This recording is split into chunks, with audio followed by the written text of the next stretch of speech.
오늘은 불면증에 대해서 좀 말씀드리겠습니다. 특별히 이 불면증에 대하여 천년치료제를 여러분에게 좀 소개하고자 합니다. 현대인의 문제는 이 불면증인데요.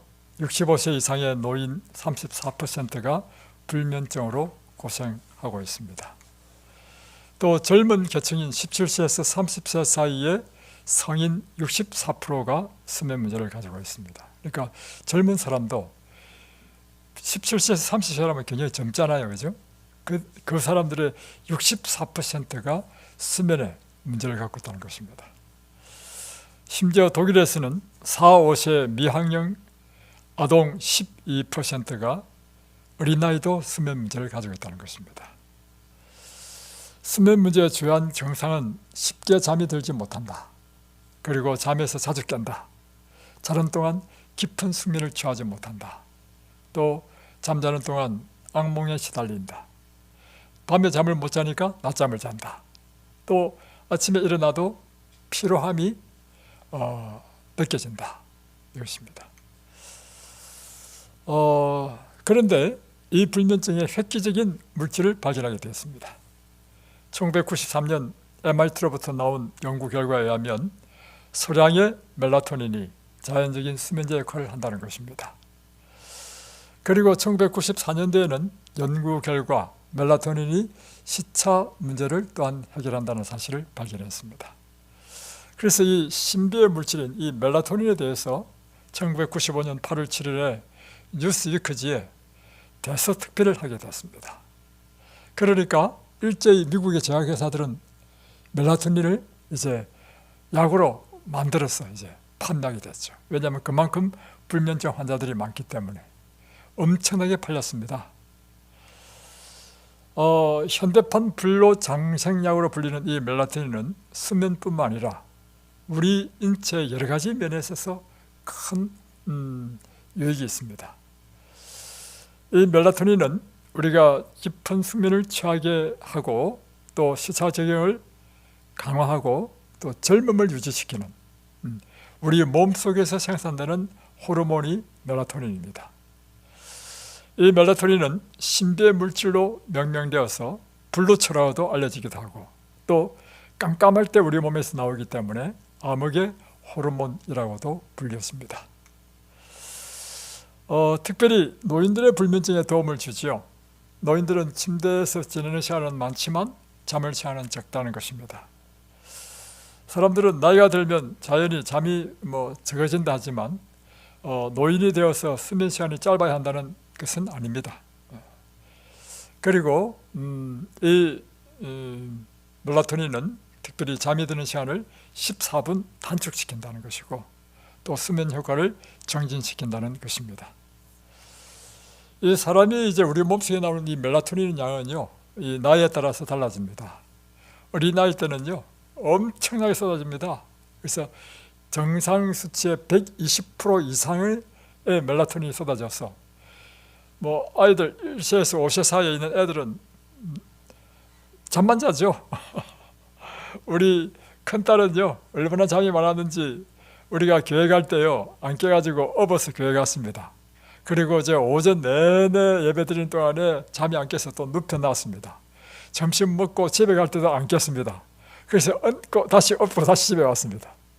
그래서 우리 교회 그 당시에 천안중앙교회 다녔는데 천안중앙교회 그 집사님들이 하신 말씀이 있습니다. 야, 나는 순지 눈대령을 좀 보고 싶다. 그만큼 잠이 많았어요. 그런데 사람이 나이가 들면 어떻게 되죠? 잠이 확 떨어지죠. 그것은 우리 몸에 분비되는 멜라토닌 호르몬이 줄어들기 때문인 것입니다. 특별히 사춘기만 지나도 이제는 75%나 줄어든다는 것입니다. 그리고 이제 60대 이후에 노년에 이르면 거의 멜라토닌은 나오지 않는다는 것입니다. 그러니까 우리 외부에서 이 멜라토닌을 이제 어떻게 하면 이 멜라토닌이 나오게 할까 이제 우리 고민이 되는 것입니다. 이 멜라토닌은 치료를 촉진하고 노화를 방지하는 성분이 있습니다. 특별히 회춘을 가져오는 암흑의 호르몬이라고 하는데 노화를 지연시킵니다. 동물 실험에 의하면 멜라토닌을 투여했더니 노화가 이제 억제되고 수명이 길어지는 것을 보게 되었습니다. 그러면 멜라토닌이 왜 이 노화를 이게 억제하고 수명을 길게 하는가? 그 원인을 찾아보니까 멜라토닌이요, 강력한 항산화 물질이라는 것입니다. 다시 말하면 우리 몸이 노화되는 것은 활성산소에 의해서 우리 몸이 산화되기 때문에 넓습니다. 철을 그냥 공기 중에 놔두면 녹이 슬죠. 그게 산화입니다. 뭐 철뿐만 아니라 모든 것은 공기 중에 제품 박스를 딱 떼는 순간부터 이제 낡기 시작하죠. 사람도 마찬가지입니다. 그게 산화입니다. 그런데 멜라토닌은 이 산화를 강력하게 억제한다는 것입니다. 그래서 노화가 억제되고 수명이 길어진다는 것입니다. 그러면 우리 몸에 이와 같이 노화를 억제하고 수명을 길게 하는 물질이 멜라토닌 외에도 무엇이 있는가? 특별히 비타민 C, 강력한 항산화제입니다. 비타민 E, 그리고 베타카로틴, 이것들은 다 어디에 많지요? 여러분이 오늘 아침에 식사하신 과일, 야채, 이런 채식에 굉장히 많습니다.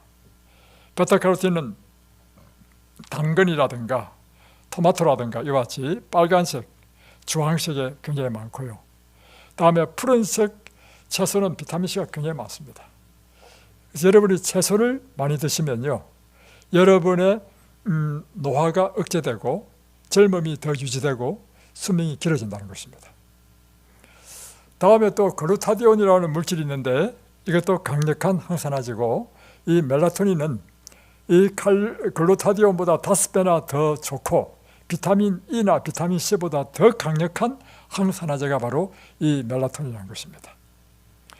그리고 이 멜라토닌은 발암물질, 다음에 제초제, 방사선 등으로 인한 활성산소에서 인한 손상을 보호하는 역할을 하는 것입니다.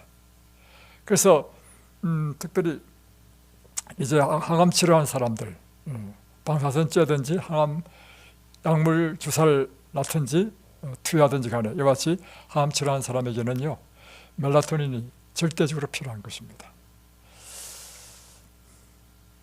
특별히 이 멜라토닌은 암을 예방하고 치료하는 일을 합니다. 그래서 이 멜라토닌이 언제 많이 나오냐면 우리 몸에서 깊은 숙면을 취할 때, 깜깜할 때, 그때 이 멜라토닌이 쫙 나와가지고 우리 몸의 상처를 다 치료하는 일을 합니다.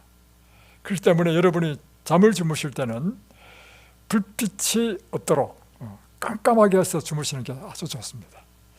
제가 유럽에 여행을 갔는데 아주 인상적인 것을 경험했습니다. 유럽에 호텔에 갔는데 유럽에는요, 바깥 창뿐만 아니라 덧창이 있더라고. 그래서 바깥 창 닫고 다음에 덧창이라서 나무로 짜져 있는데 덧창을 탁 닫아버리니까 깜깜해. 아침이 됐는데요, 아침이 됐는데도 깜깜해. 그래서 지금 시야를 보니까 시간이 많이 돼서 덧창을 딱 여니까 햇살이 쫙 들어오는 거예요.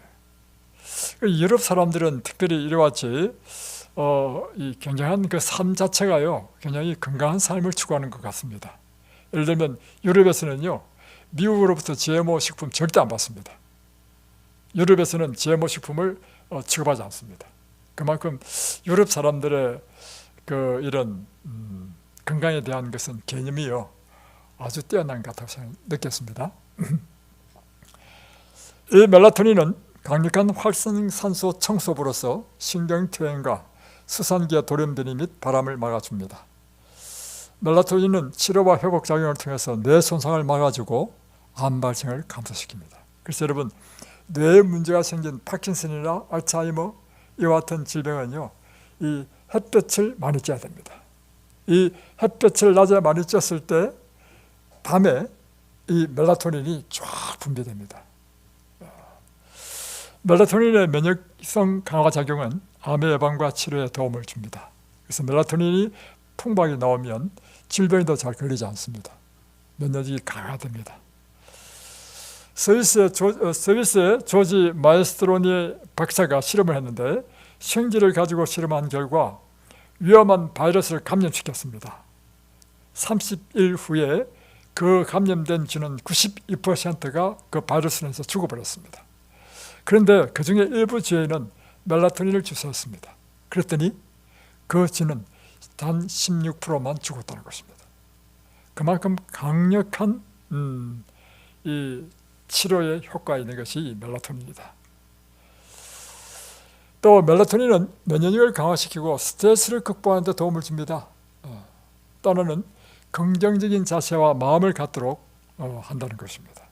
그래서 멜라토닌이, 여러분 원리는 똑같습니다. 여러분이 낮에 햇볕을 많이 쬐면요, 여러분의 마음이 행복해지죠. 그래서 호르몬 작용입니다. 이게 햇볕을 많이 쬐면 우리 망막을 통해서 우리 뇌 가운데 송과선이라는 곳에 이제 빛이 전달되면 그곳에서 호르몬이 생산되는데 그것이 세로토닌입니다. 세로토닌은 낮에 우리 마음을 행복하게 만들어주고 마음을 편안하게 만들어주는 물질입니다. 이것을 행복 물질이랍니다. 그런데 이것이 밤이 되면요, 이 물질이 멜라토닌으로 바뀌어버려요. 그래서 밤이 되면 이것이 또 우리 몸을 치료하는 것입니다. 그러니까 한마디로 이 멜라토닌과 관계되는 호르몬은 우리의 이 정서, 감정에도 영향을 미친다는 것입니다. 그래서 여러분이 밝은 햇볕에 빛을 많이 쬐는 것은 여러분의 정신건강에도 굉장히 좋은 것이다 하는 것입니다. 자살제를 부검했는데요, 자살제의 특징이 뇌 속에 멜라토닌 수치가 상당히 낮았다는 것입니다. 그러니까 멜라토닌의 수치와 뭐가 관계냐면 우울증과 관계있다는 것입니다. 그래서 여러분, 환자들은 특별히 햇볕을 많이 쬐야 됩니다. 그러니까 이제 어떤 문제가 생겼어요.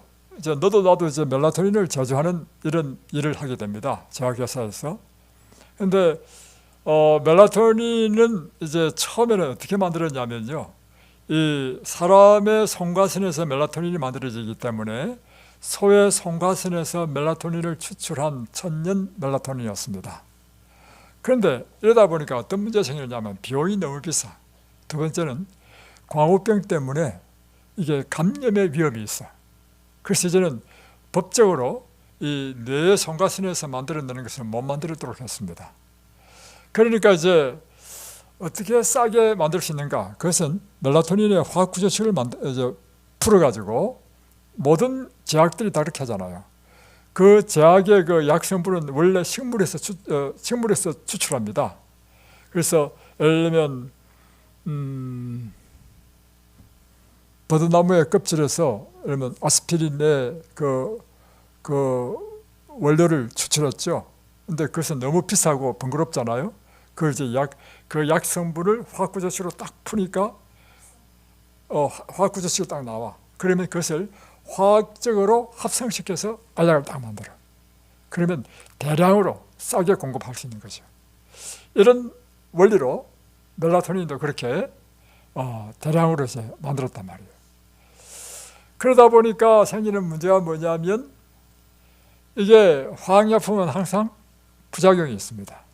이 멜라토닌이 좋다 해서 이제 멜라토닌이 수면제에 천연 수면제 대용으로 만들지 이제 나오는데 그게 천연이 아니고요, 다 화학약품입니다.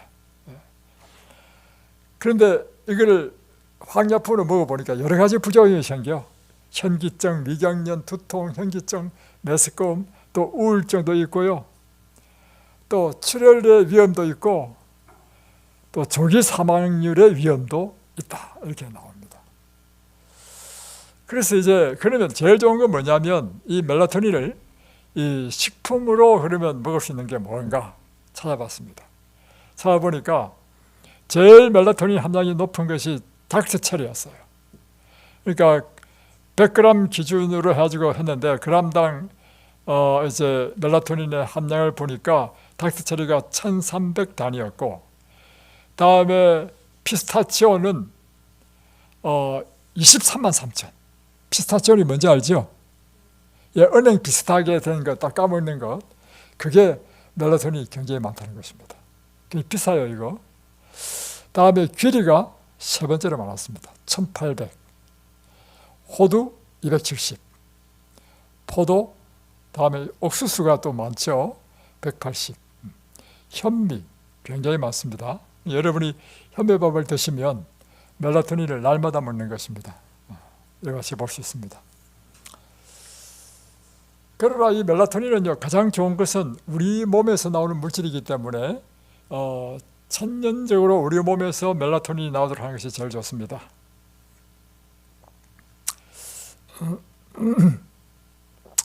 우리가 빛을 보게 되면, 그래서 전도서에 보면 전도서 11장에 나오죠. 우리 눈이 빛을 보는 것은 실로 아름다운 것이라. 성경에 그 말씀이 맞는 거라. 우리 눈으로 빛을 보면 이 빛이 우리 망막을 통해서 우리 뇌 속에 송과선이라는, 왜 송과냐면 소나무 씨란 뜻입니다. 송과 한자인데 소나무 씨만 한 것이 요 가운데 있는데, 이곳이 들어오면 이곳에서 멜라토닌을 생산한다는 것입니다.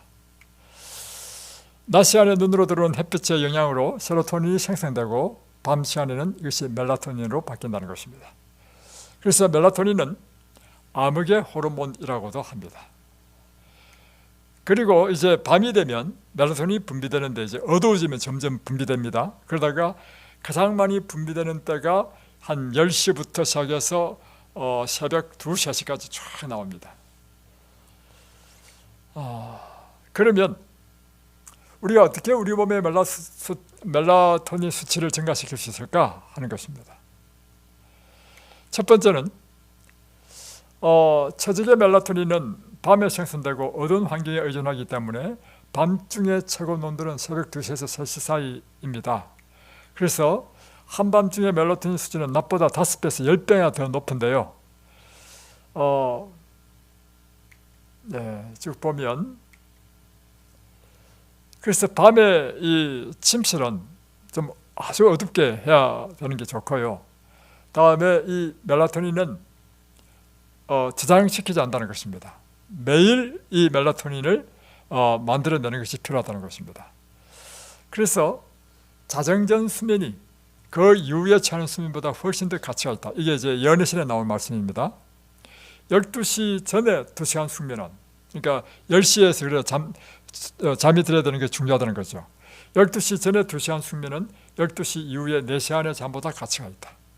그래서 이든밸리에서요, 9시에 소등시키고 9시에 소등하면 보통 한 10시에 잠을 주무신다 보면 10시부터 12시 사이 이때의 잠이 그 이후에 4시간보다 더 많다는 것입니다. 더 좋다는 것입니다. 그래서 10시부터 새벽 2시 한 이렇게 4시간만 잠을 푹 잤다고 한다면요, 새벽에 깨가지고 잠을 못 잔다 할지라도 여러분 뭐 그렇게 안달할 필요 없습니다. 잠의 질이 중요하다는 것이죠. 자, 어떻게 우리 몸의 멜라토닌 수치를 증가시킬 수 있는가? 첫 번째, 규칙적인 오개 운동입니다. 1시간의 자전거 타기를 할 경우에 멜라토닌 생산을 2 내지 3배를 증가시켰다는 보고가 나옵니다. 또 멜라토닌과 멜라토닌의 전구체가 트립토판 또는 비타민 6, 칼슘인데 이것이 많은 음식을 많이 먹어라. 이것이 다 어디냐면요, 뭐 주황색이라든가 이런 야채, 푸른 채소라든가 이런 채소에 많습니다. 또 옥수수, 호박씨, 두부, 피망, 고추, 현미쌀, 이것이 또 그 안에 또 멜라토닌이 많아요. 그래서 이런 다 뭐냐면 이런 것들을 드시면 된다는 것입니다. 그리고 또 중요한 것은 여러분이 식사를 할 때 단식 또는 소식을 하게 될 경우에 여러분의 소장에서 멜라토닌이 만들어진다는 것입니다. 그래서 사실은 우리가 저녁에는 과일만 식사하도록 하거나 아니면 두 끼 식사만 하는 게 좋은 이유가 뭐냐면, 그럴 때 우리 소장에서도, 그러니까 이 송과선뿐만 아니라 소장에서도 멜라토닌이 만들어져서 우리 몸을 밤중에 다 치료하는 효과를 갖는다는 것입니다. 그리고 제일 중요한 것은 자연광선이죠. 햇빛이 좋을 때 햇빛을 쫙 쬐는 것은 굉장히 중요한 일이다. 반면에 멜라토닌 생산을 그래서 멜라토닌 생산을 증가시키는 생활 습관에 보면 자연광을 쬐는 것을 증가시키고, 인공광은 이제 전등 불빛이죠. 이것을 쬐는 것을 감소시킨다. 잘 때는 완전히 캄캄한 곳에서 자라. 멜라토닌, 트립토판, 비타민 B6가 풍부한 음식을 섭취하라. 다음에 칼슘을 충분히 섭취하라. 일반적으로 소식을 하라. 특히 저녁에는 금식하라. 이것이 멜라토닌 생산을 증가시키는 생활습관이라는 것입니다. 반면에 멜라토닌 생산을 감소시키는 생활습관이 있는데 스트레스는 제일 나쁩니다. 스트레스 받으면 잠 못 자죠. 그러면 당연히 멜라토닌이 안 놉니다. 카페인, 술, 담배 이런 것들이죠. 그래서 여러분이 오늘도 우리 몸에 나오는 천년의 치료제, 그리고 천년의 수면제, 그리고 천년의 항암제인 이 멜라토닌 생산을 위해서 열심히 운동하시고 햇볕을 많이 쬐시고 다음에 소식하시고 저녁에는 가급적이면 과일만 먹든지 아니면 가능하신 분은 이식을 하시고 이것은 아주 좋은 일이다 생각됩니다. 자, 이제 오늘 이제 성경 공부는 이제 사사기 16장부터 14장부터 16장까지 하겠습니다. 지난번에 삼손에 대해서, 삼손의 탄생에 대해서 제가 이제 말씀을 드렸습니다.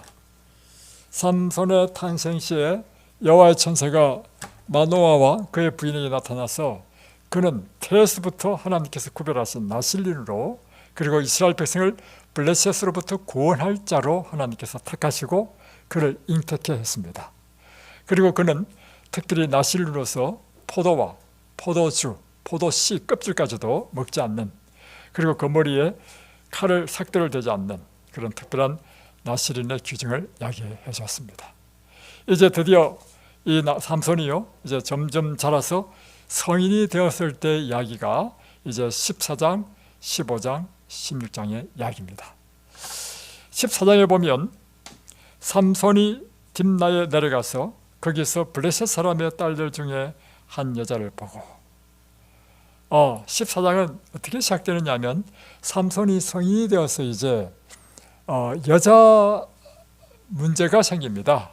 그것은 결혼할 여자를 택하는데 어디서 택하느냐 하면 같은 이스라엘 백성의 여자를 택하는 것이 아니라 딥나는 그들을 앞자고 있는 블레셋의 여인입니다.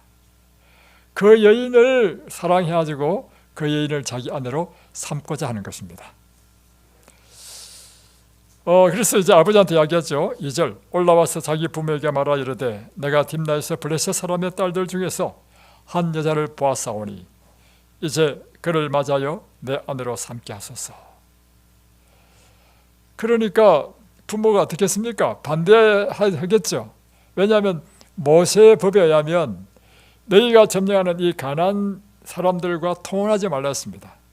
그들로부터 며느리를 취하든지 아니면 내 딸을 그들에게 주지 말라 했습니다. 왜냐하면 그러므로 그들이 섬기는 이방 신들을 그들이 따르지 않도록 하기 위해서 그래 했습니다. 그런데 지금 삼손이 이 나실로서 이스라엘을 구원할 자로 택함을 받은 사람이 지금 이방 여인과 결혼하겠다고 하니 3절 그의 부모가 그에게 이르되 내 형제들의 딸들 중에서나 내 백성 중에 어찌 여자가 없어서 내가 할례 받지 아니한 블레셋 사람에게 가서 아내를 맞으려고 하느냐. 반대했죠. 그런데 삼손이 그의 아버지에게 이르되 내가 그 여자를 좋아하오니 나를 위하여 그 여자를 데려오게 하소서 하니라. 그럼에도 불구하고 삼손이 끝까지 나는 그 여자와 결혼하겠다는 것입니다. 그래서 여러분, 자식 이기는 부모 있습니까? 없죠? 그래서 이제 결혼을 시킵니다. 자, 4절 5절로 넘어갑니다. 삼손이 그의 부모와 함께 딥나에 내려가 딥나의 포도원에 이른즉 젊은 사자가 그를 보고 소리 지르는지라. 6절 여호와 영이 삼손에게 강하게 임하니 그가 손에 아무것도 없이 그 사자를 염소 새끼를 찢는 것 같이 찢었으니 쓰나 그는 자기가 행한 일을 부모에게 알리지 아니하였더라. 이야, 얼마나 힘이 센지 사자를 그냥 맨손으로 찢어서 죽였다는 것입니다. 엄청난 힘이죠. 예, 그래서 힘하면 삼손 아닙니까? 이런 놀라운 모습을 보여주고 있습니다. 7절 그가 내려가서 그 여자와 말하니 그 여자가 삼손의 눈에 들었더라. 그러니까 한마디로 이제 콩깍지가 씌운 것입니다. 자, 8절. 얼마 후에 삼손이 그 여자를 맞이하려고 다시 가다가 돌이켜 그 사자의 죽음을 본즉 사자의 몸에 벌떼와 꿀이 있는지라. 다시 가는데 자기가 죽인 그 사자 몸에 벌들이 집을 지어가지고 벌떼도 있고 꿀이 흥건하게 있다는 것입니다. 그래서 이제 손으로 그 꿀을 떠서 걸어가며 자기도 먹고 부모에게도 들었다는 것입니다. 그러나 그 꿀을 사자의 몸에서 따왔다고는 말하지 않았습니다. 자, 그 다음에 10절로부터는 쭉 뭐가 있냐면 드디어 이제 결혼잔치가 벌어집니다. 결혼잔치를 벌였는데 11절, 무리가 삼손을 보고 30명을 데려와서 친구를 삼아. 이 30명 다 블레셋 사람입니다. 지금 이제 신부집에 가서 지금 잔치를 하는 거예요. 그러니까 블레셋의 딥나라는 딥나에 있는 그 여자, 결혼한 그 여자와 함께 있는 그곳에서 잔치할 때 블레셋의 남자 30명을 그 동무를 가지고 데리고 온 거예요. 그래서 이제 30명 가지고 어울리면서 이제 이방인과 좀 이제 결혼 축하회를 하는 것입니다. 그런데 12절에 보면 삼손이 이제 수수께끼를 냅니다. 이제 내가 너에게 수수께끼를 내리니 잔치는 이래 동안 너희가 그것을 풀어내게 말하면. 그러니까 옛날에는 결혼잔치를 일주일 동안 하던가 봅니다. 참 여유가 있죠. 요즘 어떻게 합니까? 딱 하루죠. 하루로 딱 끝납니다. 그러니까 어떻게 보면요, 옛날 사람이 더 여유가 있고요, 더 풍요했었어요. 사실은 우리가 더 잘 살게 된 것이 아니라 어떤 의미에서는요, 좀 그런 것 같습니다. 참 옛날에 결혼잔치 하면 일주일 동안, 우리 가나의 혼인잔치도 보면요, 예수님 당시 때 가나의 혼인잔치도 일주일 동안 벌렸습니다.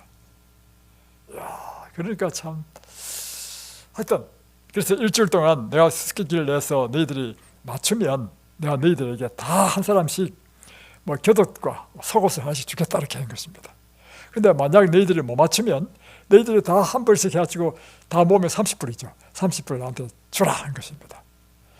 그러니까 친구들이 생각해 보기를 그러면 재밌겠는데 한번 해보자 이렇게 된 것입니다. 그러니까 이제 이 삼손이 수수께끼를 내는데 이렇게 냈습니다.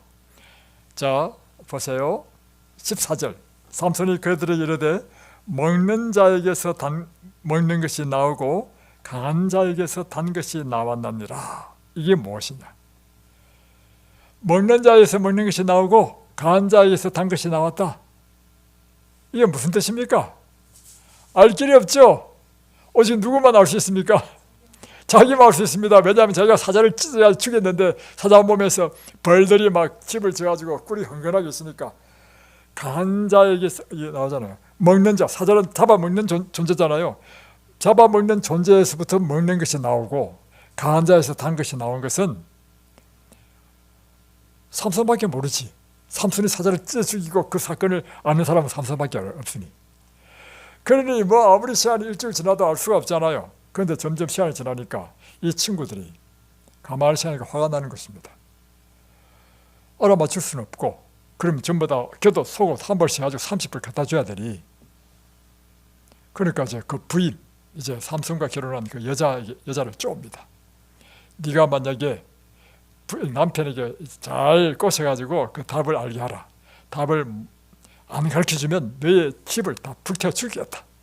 협박한 거예요. 그러니까 이 부인이 지금 뭐 자기 아버지, 자기 뭐 다 불태워 죽인다니까 얼마나 겁이 납니까? 그러니까 막 날마다 쪼르는 거야 이제 삼손을. 여러분 제가 살아보니까요, 여자의 쪼르는데 견딜 남자 없습니다. 자, 이런 결론이 있는데요. 결국에는 제가 살아보니까 큰 소리로 내가 치는 것 같은데 나중에 가만히 보면 제가 원하는 대로 내가 다 해주더라고. 결국에는 이제 여자가 더 위대해. 뭐 삼손도 마찬가지야. 결국에는 삼손이 답을 이야기해줘. 답을 이야기해주니까 그 다음날 딱 와가지고 사자보다 더 강한 자가 어디 있으며 꿀보다 더 단 것이 어디 있느냐 이렇게 하니까 이 사람들이 내 처한테 협박해서 답을 아쳤다. 화가 확 난 것입니다. 그래서 약속을 지켜야 되니까. 뭐 에스골론이 어디 아스골론 그에 가지고 아스골론도 이제 블레셋 지방입니다. 블레셋 사람 30명을 때려 죽이고 그 사람 입은 겉옷과 속옷을 다 빼앗아가지고 30kg 딱 갖다 주는 거야. 그리고 화가 잔뜩 나가지고 자기 부인 집에서 떠나서 자기 집으로 돌아와 버렸어. 이제 15장은 뭐냐면, 그러고 나서 가만히 생각해보니까 다시 이제 세월이 지나면서 자기 마음이 누그러뜨려진 거예요. 그래서 내가 내 아내한테 가야 되겠다 하고 염소새끼 한 마리를 딱 잡아가지고 간 것입니다. 딱 갔는데 그 사이에 이 장인어른이 자기 딸을 다른 친구한테 줘버렸어. 남한테 씩 가버렸어. 그러니까 여러분, 삼손이 어떻게 했습니까? 더 화가 나죠. 그러니까 이번에는 어떻게 했냐면요, 여우를 300마리 잡아가지고, 그 어떻게 여우를 잡았는지 모르겠어요. 그 여우 얼마나 빠른데 그 어떻게 잡았는지 모르겠어. 그리고 또 꼬리를 또 묶었대. 꼬리를 묶어가지고 꼬리 사이에 또 그 회를 딱 끼워가지고 불을 다 지폈어. 그러니까 여우가 어떻게 했어요? 뜨겁죠. 그 떼구리가 막 돌아다니겠죠. 이걸 다 어디에 풀었냐면 그 블레셋의 그 보리밭, 밀밭, 무슨 뭐 포도원 이게 다 풀어버린 거예요. 그러니 졸지에 그 불에 전부 다 타버렸어. 블레셋 사람이 어떻게 했습니까? 엄청 화가 났겠죠. 그러니까 이제 이 삼손을 이제 죽이려고 이 이유가 뭐냐 찾아보니까 이 삼손의 장인이 자기 딸을 친구한테 줘버리고 그래서 삼손이 화가 나서 그랬다 하니까 그 장인어른과 그 다른 친구한테 준 딸도 다 잡아가지고 불살라 죽여버렸습니다. 블레셋 사람들이. 그리고는 다음에 이제 삼손은 그 일을 한 다음에 이제 무슨 바위에 숨었습니다. 그러니까 이제 블레셋 사람이 군대를 끌고 와가지고 삼손 잡으러 온 것입니다. 그러니까 이 이스라엘 사람들이 그 당시 블레셋의 지배 아래 있었거든요.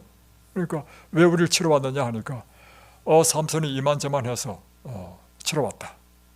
삼손만 결박해서 우리한테 주면 나는 너희를 칠 이유가 없다 하니까 그럼 우리가 결박해 주겠다 하고는 이제 이 이스라엘 장로들이요, 삼손이 숨은 곳에 가가지고 여차치해서 내가 너를 결박해야 되겠다 하니까 삼손이 당신들이 나를 치지 않는다는 약속만 하면 나를 결박해도 좋다는 것이죠. 그러니까 나는 같은 동족으로 너를 칠 마음이 없다, 그렇죠. 나는 단지 블레셋에게 넘겨주겠다. 그래서 이제 막 튼튼한 줄로 막 몇 겹을 해가지고 막 꽁꽁 묶었습니다.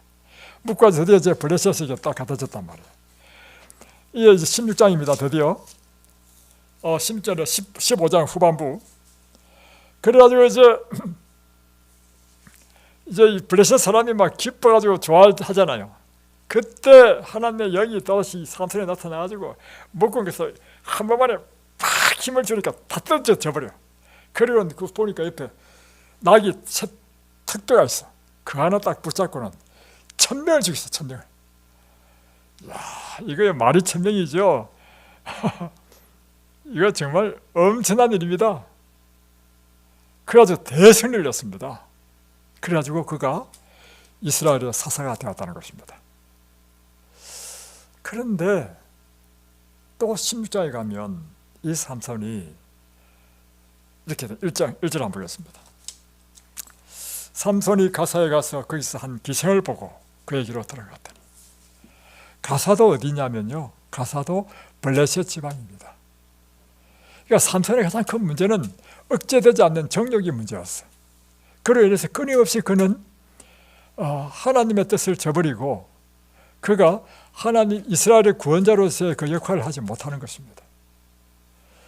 그랬더니 이제 이번에는 어느 성에 들어갔다는 보호를 받고 성에 들어갔는데 그 성 안에 여러 집들이 많을 거 아니에요. 어디에 들어간지는 모르니까 아예 블레셋 사람들이 삼손을 잡기 위해서요, 성문을 밤중에 아예 딱 잠가버렸습니다. 그래서 이제 밤중에 이제 삼손이 딱 일어나서 딱 집에 가려고 하다 보니까 성문이 딱 잠기고 막 못질 다 돼 있어. 이제 아침이 되면 블레셋 사람이 삼손을 잡으려고 딱 계획했단 말이에요. 그랬더니 삼손이요, 그 성문에 좌우 설주를 다 뽑아버리고 성문에 그 문자를 다 뜯어가지고 등에 지고, 이야, 세상에 이거요, 사실은 성경에 기록됐지만 실제로 상상해 보면요, 있을 수 없는 일입니다. 엄청난 힘이죠. 아침에 블레셋 사람이 어떻게 했습니까? 그걸 딱 보자마자 입이 딱 벌어졌을 거 아니에요. 와! 그러니까 블레셋 사람은요, 뭘 깨달았냐면 이제 싸워가지고는 이 삼손하고 이길 수 없다는 걸 깨달았어. 그런데 또 이 삼손이요, 그렇게 혼나고도요, 자기 힘만 믿고 또 뭘 했느냐. 자, 4절 보겠습니다. 이후에 삼손이 소렉 골짜기에 들릴라라 이름하는 여인을 사랑하며, 삼손이 또 이번에는 소렉 골짜기에 들릴라라는 여자에게 또 사랑에 빠졌다는 것입니다. 삼손의 끊임없는 문제는요, 여자 문제였습니다. 저되지 않는 정욕이 그를 멸망의 길로 계속해서 인도하는 것입니다. 그래서 그가 결국에는 이제 여차저차 그러니까 이제 이스라엘 이제 블레셋의 방백들이 와가지고요, 이 드릴라를 이제 꼬시는 것입니다.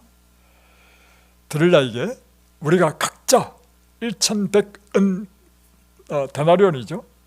1,100개를 주겠다. 그러니까 5명이면 5,500개잖아요. 엄청난 양이죠. 네가 삼손에게 잘 꼬셔가지고 삼손의 힘이 도대체 어디서 나오는지, 그리고 어떻게 하면 그 힘이 안 나오는지 그걸 좀 알려달라 요청한 것입니다. 그러니까 이 들릴라는 뭐 기생이니까 한마디로 뭐 정제도 없고 돈이 그에는 최고고, 그러니까 이제 돈을 1,100개씩 방백마다 다 준다니까 엄청난 돈이죠. 날마다 저르는 것입니다. 그러니까 삼손이 뭐 이렇게 하면 된다 해보니까 안 돼. 또 그 다음날 또 울면서 당신 왜 나를 사랑한다는 게 다 거짓말이군요 하면서 또 쪼는 거라. 그러니까 또 이번엔 이렇게 하면 된다 해도 또 안 돼. 나중에는 들릴라가 진짜로 막 당신 나를 사랑하는 것은 거짓말이라고 하면서 막 투정을 부리니까 날마다 해보니까 남자가 견딜 수 없습니다, 여러분. 우리 남자들은 다 아시죠? 여자들이 투정 부리면 견디지 못합니다, 이거. 결국에는 삼손이요, 고백합니다. 나는 나시로서 내 머리에 싹 떨어지지 않았다. 만약에 내 머리를 자르면 나는 힘이 다 없어진다. 딱 들어보니까 이건 진짜 같아. 그래서 블레셋 군사를 미리 딱 매복시켜놓고 그를 자기 무릎에 딱 잠재운 다음에 머리를 삭도로 다 밀어버렸습니다. 그러는 건드려. 야, 지금 블레셋 사람이 지금 쳐들어왔다고. 삼손이요, 일어나세요 하니까 자기는 당연히 옛날처럼 할 줄 알고요, 버티를 놔주고 힘을 딱 펴려는데 힘이 없었어. 그래 붙잡혔습니다. 그리고는요, 두 눈이 뽑혔습니다. 두 눈이 뽑혀가지고 발가벗겨져가지고 감옥에 쳐넣어져가지고요, 뭘 했냐면 연자 맷돌을 돌리는 그런 가련한 신세가 되었습니다. 여러분, 우리가 평안할 때 깨닫지 못하면요, 언제 깨닫냐면 하나님께서 우리에게 고난과 시련을 허락하셔서 고난과 시련 때에 비로소 깨닫게 되는 것입니다. 삼손이요, 잘 나가고 힘있고 능력 있을 때 깨닫지 못했습니다. 자기 마음대로 방종했습니다. 그러나 그가 두 눈이 뽑힌 채로 종이 되어서 노예처럼, 그리고 그 연자맷돌을 돌리는 가련한 신사가 되었을 때 비로소 내 모든 죄가 오늘 나를 이렇게 했다는 사실을 깨닫고 하나님께 얼마나 회개했겠습니까? 그가 하나님 제게 다시 한 번 더 기회를 주신다면 엄청 기도했을 것입니다. 그랬더니 점점 잘라진 머리에서요, 머리가 점점 자라는 거라. 그러나 블레셋 사람은 그에 주목하지 않았습니다. 그는 이미 이 힘을 잃어버린 노예에 불과하다고 생각했습니다. 그리고는요, 블레셋 사람은요, 지금 기쁨의 큰 잔치를 베풀었습니다. 블레셋은 뭐냐면요, 오늘날 피에로입니다. 피에로. 이제 후손들이 이 가나안 땅에 보면 이게 이스라엘 땅이 있고 그 해변가로 있는 지역이 있죠. 이게 원래 블레셋 땅입니다. 그래서 이 블레셋 사람은 농토도 있지만 주로 바다에서 고기 잡고 하는 일을 했습니다. 그래서 그들이 섬기는 신은 다곤 신이었습니다. 이게 어신이에요, 어신. 그래서 다곤 신의 그 모자가 이 물고기의 이제 그 아가리예요, 아가리. 제사장이 그 모자를 쓴단 말이에요. 그래서 큰 이제 축제를 벌리고 이제 다곤 신에게 이제 제사를 드려 날을 정했습니다. 그리고 그 신전이 얼마나 큰지 그 옥상에서만 3,000명 이상이 들어갔다는 거예요. 밑에는 그러면 더 많은 사람이 들어갔겠죠.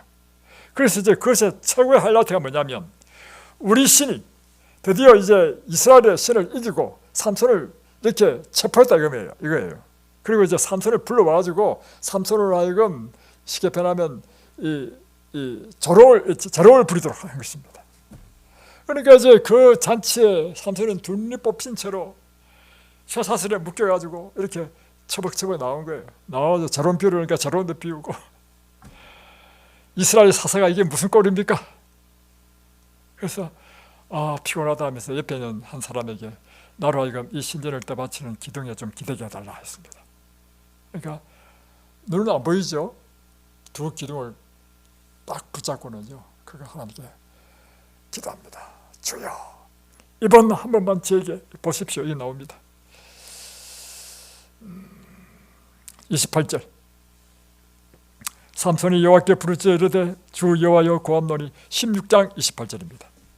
나를 생각하옵소서.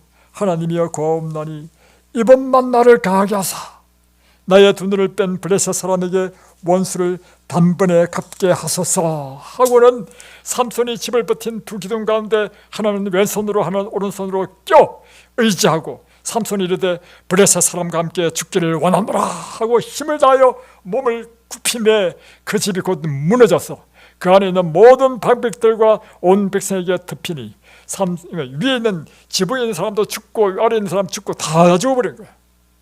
그래서 삼손이 살았을 때 죽인 자보다 죽었을 때 죽인 자들이 더 많았다는 것입니다. 그래서 이 블레셋으로부터 이스라엘 백성을 구원하는 일을 했다는 것입니다. 이게 삼손의 이야기입니다. 삼손의 이야기를 들으면 여러분 좀 한심하다는 생각이 들지 않습니까? 왜요? 하나님께서 이게 태어날 때부터 점지하시고 이스라엘을 구원자로 택한 이 사람이 그의 생애를 보면 하나님 택한 사람 같지 않아. 자기 정욕의 방종대로 살고 결국에는 한 게 뭐냐고요. 한 게 뭐냐. 하나님의 뜻을 행한 것이 아니라 자기를 만족시키고 자기를 기쁘게 하는 일밖에 한 일이 없어. 이런 사람이 어떻게 사사하고 이것이 어떻게 성경에 기록됐는가 이 말이에요. 그래서 오늘 이것은 우리가 강력한 메시지를 줍니다. 첫 번째는 무엇인가 하면요, 하나님께서 우리에게 주신 이 삼손의 실패는요, 한마디로 결혼의 실패였습니다. 하나님께서 우리에게 주신 말씀을 어길 경우에 우리 인간은요, 필연적으로 고통과 재앙을 받는다는 것입니다.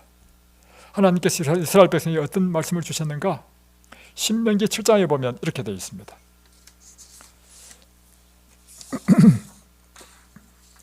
또 그들과 7장 3절로 4절 또 그들과 혼인하지도 말지니 내 딸을 그들의 아들에 주지 말 것이며 그들의 딸도 내 며느리로 삼지 말 것은 그가 내 아들을 유혹하여 그가 여호와를 떠나고 다른 신들을 섬기게 하므로 여호와께서 내게 진노하사 갑자기 내 일을 멸하실 것임이니라. 그러니까 하나님의 분명한 말씀은 무엇인가 하면 이방인과 결혼하지 말라는 것입니다. 신약 시대 때도 고린도후서 6장 15절로 16절을 보면 그리스도와 벨리알이 어찌 조화되며 믿는 자와 믿지 않는 자가 어찌 상관하며 하나님의 성전과 우상이 어찌 일치하더리요. 다시 표현하면 이 고린도후서 6장 15절 신약 시대 때도 한 것이 뭐냐면 그리스도와 벨리알은 이 이방 신의 이름이죠. 그것이 어찌 조화될 수 없죠. 그처럼 믿는 자와 믿지 않는 자가 어찌 상관하며, 이것이 바로 결혼에 대한 이야기라는 것입니다. 믿는 자와 믿지 않는 자가 함께 결혼하며 하나님의 성전과 우상이, 믿는 사람은 하나님의 성전이라는 것입니다. 믿지 않는 사람은 그 속에 우상이 있다는 것입니다. 그것이 어떻게 일치가 될 것이냐. 강력하게 우리에게 말하는 것이 뭐냐면 믿는 자와 결혼하라고 하는 것입니다. 삼손은 하나님의 뜻을 따라 하나님께 영광을 돌리는 것이 아니라 그의 결혼 동기는 그 자신을 기쁘게 하고 그의 정욕대로 행한 것이었습니다. 그 결과 그는 눈이 뽑히고 하나님께 영광이 되는 대신에 참 하나님께 조롱거려야 되는 그런, 그리고 마지막 때 겨우 구원을 받은 그런 인생을 살게 되었습니다. 그래서 우리에게는 결혼은 참 중요합니다. 왜냐하면 결혼은요, 모든 사람이 다 중요한데 결혼을 하기 전의 생애보다 결혼하고 난 이후의 인생을 더 많이 살기 때문입니다. 몇 값들 더 많이 삽니다. 그렇죠? 또 하나는 결혼이 우리 인생의 모든 걸 결정합니다. 너무너무 중요해요. 이것은 인류의 순결과 행복을 수호하며 사람의 사교적 필요를 공급하며 육체적, 지적, 도덕적 본질을 향상시키는 것이다. 그래서 여러분, 가장 이상적인 결혼은 무엇인가 하면 그리스도 안에서만 결혼 관계가 안전하게 이루어질 수 있다는 것입니다. 그 이유는 무엇인가? 인간의 사랑은 가장 밀접한 그 연합을 하나님의 사랑에서 받아야 하기 때문입니다. 그리고 오직 그리스도께서 지배하시는 곳에서만 깊고 진실하고 이타적인 사랑이 존재하기 때문입니다. 이 말이 무슨 말이냐면 그리스도를 믿는 사람만이 상대방, 배우자에 대하여 정말 그리스도의 그 사랑으로 상대방을 사랑할 수 있다는 것입니다. 그래서 그리스도의 사랑으로 결합한 것만큼 가장 이상적인 결혼은 없다는 것입니다.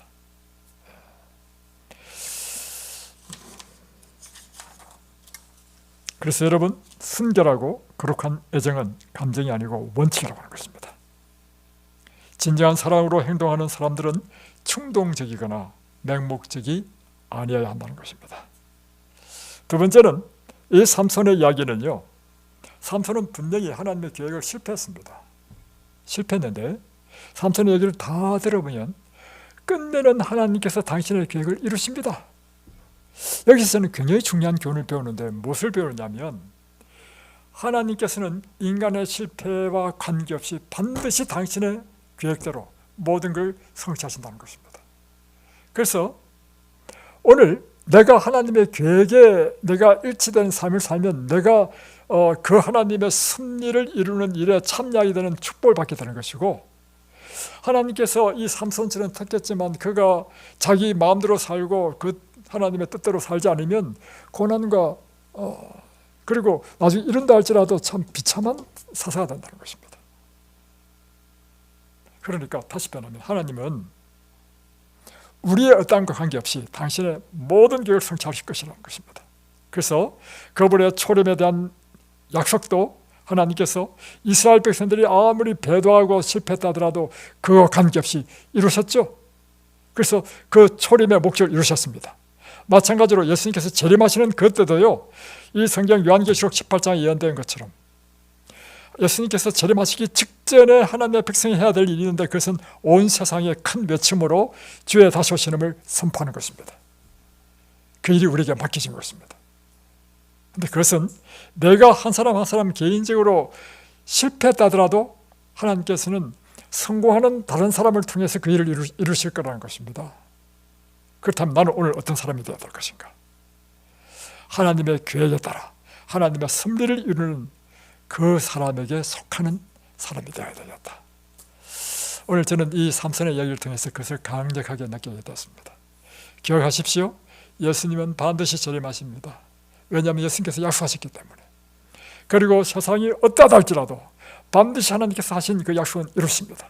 그리고 오늘 우리를 바로 이 재림의 사건에 굉장히 중요한 사람으로 불러내셨습니다. 그것이 바로 남은 백성입니다.